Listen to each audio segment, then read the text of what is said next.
बिस्मिल्लाहिर्रहमानिर्रहीम।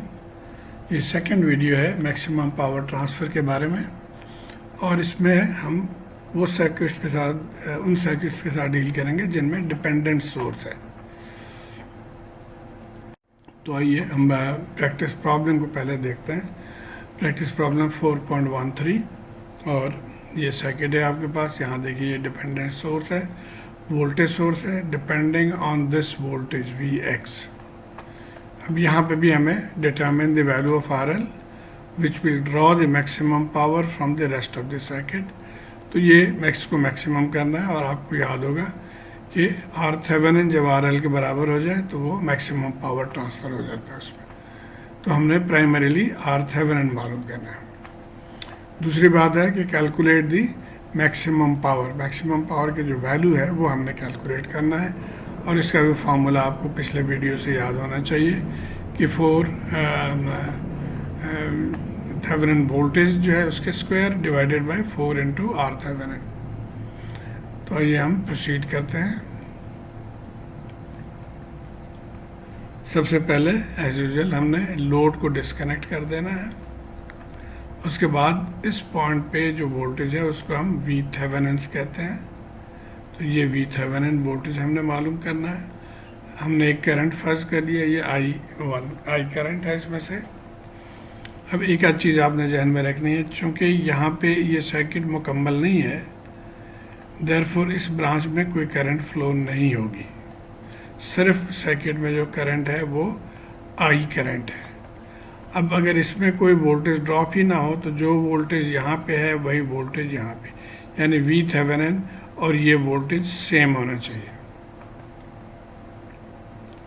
आइए पहले हम करंट मालूम कर लेते हैं बाई KVL। हम यहाँ से चलेंगे -9 प्लस 2 इंटू आई, -9 प्लस 2 इंटू आई प्लस 1 इंटू आई प्लस 3Vx। ये वो प्लस साइन हमने अपने तरफ से दिया है।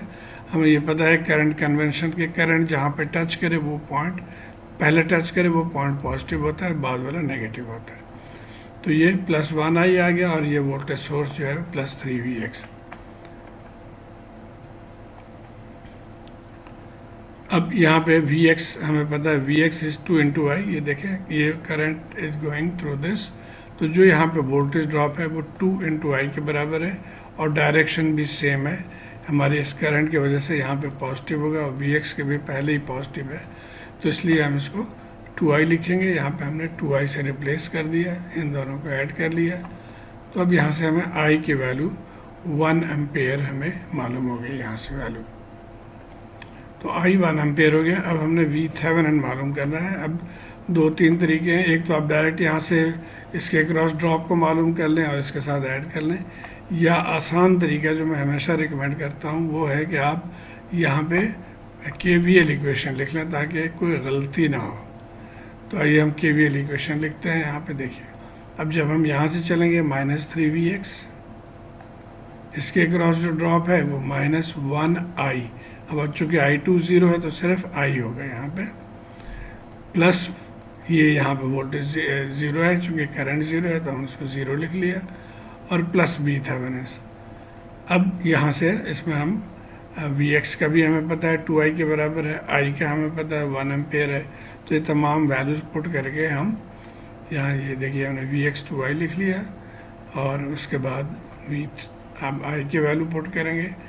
यहाँ पे I ये 7i के बराबर हो गया, I 1 है तो ये 7 वोल्ट है। तो थेवेनिन वोल्टेज जो है वो हमने मालूम कर लिया 7 वोल्ट। अब हमने थेवेनिन रेजिस्टेंस मालूम करना है। अब यहाँ पे तो भाई हम RThevenin मालूम करते हैं। अब यहाँ पे आपने जो है जहन में रखना ये बात कि चूँकि यहाँ पे डिपेंडेंट वोल्टेज सोर्स है या डिपेंडेंट सोर्स है, देयरफॉर हमने इसके साथ और तरह से ट्रीट करना। हम इस पॉइंट पे या तो एक वोल्टेज सोर्स लगा देंगे 1 वोल्ट, या हम एक करंट सोर्स लगा देंगे, या हम इसको शॉर्ट कर देंगे। 3 तरीके हैं। अगर आपको इसको क्लैरिटी नहीं है तो मेरा जो वीडियो है थेवेनिन्स थ्योरम के बारे में विद डिपेंडेंट सोर्स, उसको आप ज़रूर देखिए। तो बहरहाल हमने यहाँ पे अभी देखिए हमने 1 वोल्ट का एक सोर्स लगा दिया यहाँ पे, और हम एक्चुअली करना क्या चाह रहे हैं कि हमें यहाँ पे रेजिस्टेंस चाहिए एक वोल्टेज हमें पता है, अगर हमें एक करंट मालूम हो जाए तो वोल्टेज डिवाइडेड बाय करंट, वो रेजिस्टेंस जो है वो हमारा आर थेवेनिन आ जाएगा।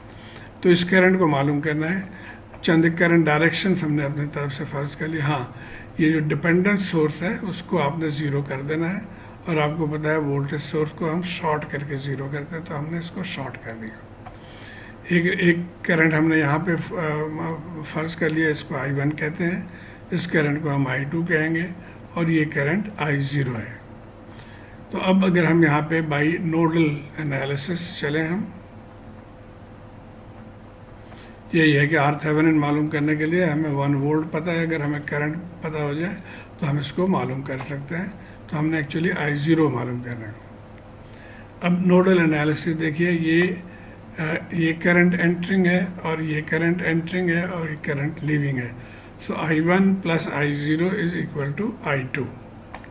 अब I1 किसके बराबर है और I2 किसके बराबर है, वो हम यहाँ से देख सकते हैं। आपको पता ही हमारा रेफरेंस पॉइंट है 0, तो हम लिखते हैं 0 minus V1, because current direction you है, तो हम फर्ज कर रहे हैं कि 0 हायर पॉइंट पे है, तो इसलिए हम लिखेंगे 0 माइनस V1। तो हमने 0 minus V1 divided by resistance 2 ओम। उसके बाद ये वाला आके देख लेते हैं, इसका भी तरीका यही होता है कि 0 माइनस V1, 0 माइनस V1, और जो सोर्स है उसका देखते हैं कि उसके डायरेक्शन एडिंग है, तो इसको हम ऐड करेंगे। अब ये देखिए, ये सोर्स, इसके वजह से अगर कोई करंट है तो वो भी इस करंट के साथ एडिंग है, एडिंग डायरेक्शन में है, इसलिए हम इसको +1 लिखेंगे। तो ये +1 लिख लिया ऊपर, और तमाम को डिवाइड करेंगे, जो रेजिस्टेंस है 4 ओम जो रेजिस्टेंस है उससे हमने डिवाइड कर दिया। अब आ जाते हैं थर्ड ब्रांच में। थर्ड ब्रांच में गोइंग है, तो इसका मतलब है V1 जो है वो बड़ा है, तो V1 minus zero, V1 minus zero हो गया, और डिवाइडेड बाय 1 होना चाहिए। माइनस ज़ीरो हमने नहीं लिखा। इस सोर्स का क्या करेंगे, अब देखिए हमारे जो करंट है V1 के वजह से वो ऊपर से नीचे है, लेकिन इस सोर्स के वजह से जो करंट है वो नीचे से ऊपर है, ऑपोजिट है, तो इसलिए इस सोर्स को अब हम माइनस साइन से लिखेंगे। सो -3Vx। तो ये चीज़ समझना जो है बहुत ज़रूरी है। अगेन अगर आपको इसमें डाउट है तो नोडल एनालिसिस के जो मेरे वीडियो है उसको आप ज़रूर देख लीजिए। अब यहाँ से हम इसको सॉल्व करते हैं। अब यहाँ पे फिर हमने देखना है कि ये V1 और Vx में क्या रिलेशन है। तो ये 0 माइनस V1 यानी ये वोल्टेज Vx के बराबर है, इसका मतलब है जो Vx है वो माइनस V1 के बराबर है। तो अब यहाँ पे हम Vx को रिप्लेस कर देंगे विद -V1। तो यहाँ पे सिर्फ ये आपने इसको -V1 से रिप्लेस कर दिया, और इसको जब आप सॉल्व कर लेंगे एलसीएम वगैरह लेकर, तो आपको V1 आ गया 1/19 वोल्ट। अब V1 आ गया हमारे पास। अब यहाँ से हमने एक्चुअली तो हमने I1 मालूम करना है, हमने ये वोल्टेज मालूम कर लिया, हमने करंट को मालूम करना है। तो इस करंट का हमें पता है फॉर्मूला I0। आप देखिए यहाँ पे भी हमने लिखा है I0 क्या है, -V1 + 1/4। तो हम उसमें V1 की वैल्यू डाल देंगे। ये देखिए हमने I0 हमने यहाँ से देखा कि -0 माइनस V1 + 1/4, V1 की वैल्यू ये पुट करेंगे, तो इसको सॉल्व कर लेंगे। तो I0 हो गया 18/76। अब I0 आ गया। अब हमने इस फॉर्मूले को यूज़ करना है आर थेवेनिन के लिए।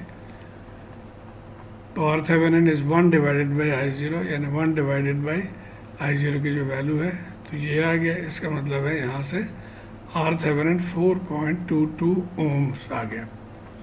तो ये पहला पार्ट हो गया। अब आर थेवेनिन अगर 4.22 है तो RL भी 4.22 हो जाएगा। तो ये पहला हिस्सा हमने यहाँ से आंसर निकाल लिया कि RL is 4.22 for maximum power transfer. अब दूसरा पार्ट में यह है कि मैक्सिमम पावर ट्रांसफ़र की वैल्यू क्या है। तो उसके लिए हम ये V2/4RL वाला फार्मूला यूज़ कर लेंगे। 7 हमने निकाला था स्क्वायर, 4 × 4.22 जो है वो RL है, तो 2.9 वाट ये मैक्सिमम पावर है। तो ये हो गया पहला हिस्सा। एक और एंड ऑफ चैप्टर सवाल मैं चाहता हूँ कि कर लें ताकि थोड़ा सा आइडिया हो जाए। ये एंड ऑफ चैप्टर 4.7 है, यहाँ पे भी आपने maximum power delivered to the variable register मालूम करना है यहाँ पे। तो वही उसी तरीके से हमने एग्जैक्टली करना है। क्या किया हमने, इस लोड को निकाल दिया, इस जगह पे हमने लिख लिया वी थेवेनिन। अब यहाँ पे भी वही लॉजिक, सबसे पहले तो इस चीज़ को देखें कि यहाँ ये सर्किट मुकम्मल नहीं है, देयरफॉर इस ब्रांच में कोई करंट नहीं है। इस ब्रांच में अगर करंट फ्लो ज़ीरो हो तो इसका मतलब यहाँ पे वोल्टेज ड्रॉप भी ज़ीरो होगा। तो सबसे पहली बात यह है कि हम लिखेंगे कि वी एक्स इज़ ज़ीरो। अब ये करंट सोर्स डिपेंडेंट है इसके ऊपर, तो अगर वी एक्स ज़ीरो है तो 3Vx भी ज़ीरो, इसका मतलब ये करंट सोर्स भी ज़ीरो हो गया। तो hence 3Vx is equal to zero.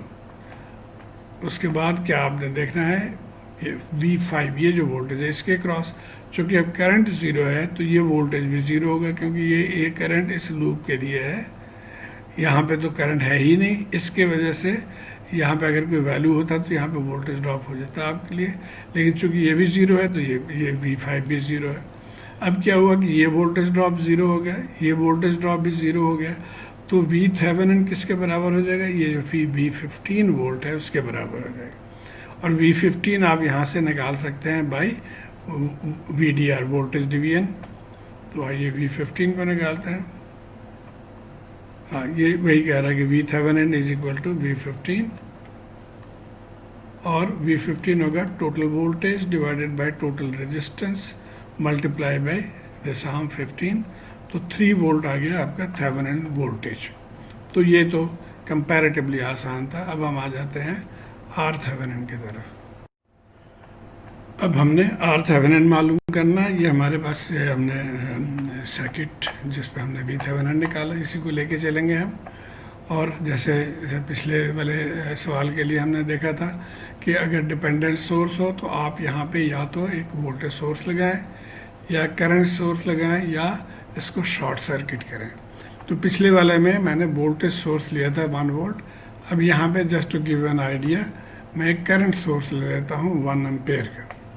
तो ये 1 एम्पेयर करंट सोर्स ले लिया। अब हमारा यहाँ पे एम क्या होना चाहिए कि हम ये V0 को मालूम कर लें। अगर V0 हमें पता चल जाएगा तो V0 divided by this current जो है वो आर थेवेनिन निकल आएगा वहाँ से। तो करंट सोर्स हमने लगा दिया और जो इंडिपेंडेंट सोर्स है उसको हमने ज़ीरो कर दिया। और यहाँ पे भी वही टेक्निक, ये कुछ हमने करंट डायरेक्शंस, इस नोड पे इसके वोल्टेज को हम V1 कह रहे हैं, इस नोड के वोल्टेज को V0 कह रहे हैं, और ये करंट्स अपने तरफ से हमने I1, I2, I3, I4 ये करंट हमने मार्क कर लिए यहाँ पे। अब आइए नोड 1 पे। Since we are interested to find V0, जैसे मैंने बताया, और ताकि किस लिए इंटरेस्टेड हैं कि आर थेवेनिन जो है वो V0 ओवर 1 एम्पेयर जो हमने करंट लिया उससे हम मालूम कर सकते हैं। अच्छा, अब स्टार्ट पे ही हम देख लेते हैं, चूँकि ये डिपेंडेंट सोर्स Vx है, इसका अब यहाँ पे इसके साथ क्या रिलेशन है। अब ये देखिए 1 एम्पेयर करंट है, तो इस ब्रांच में यूँ ये इस करंट ने फ्लो करना है, इधर तो जाके और चीज़ें इसके साथ शामिल हो जाएंगी, इधर भी शामिल हो जाएंगी, लेकिन यहाँ पे कम से कम ये 1 एम्पेयर करंट ही है, उसके अलावा और कुछ नहीं है। तो 1 एम्पेयर करंट मल्टीप्लाई बाई 6, तो ये हमारे पास Vx हम यहाँ से डायरेक्ट निकाल लेंगे कि 6 × 1 6 वोल्ट हो गया Vx, और इसको फिर हम यहाँ इस्तेमाल करेंगे। अब हम आ जाते हैं नोड 1 पे। नोड 1 पे देखिए I1 एंटरिंग है, I2 लिविंग है, I3 लिविंग है, I4 लिविंग है। तो I1 entering is equal to I2 plus I3 plus I4। अब जैसे हमने पहले किया कि I1 क्या है कि 0 minus V1 divided by 5, so 0 minus V1 divided by 5।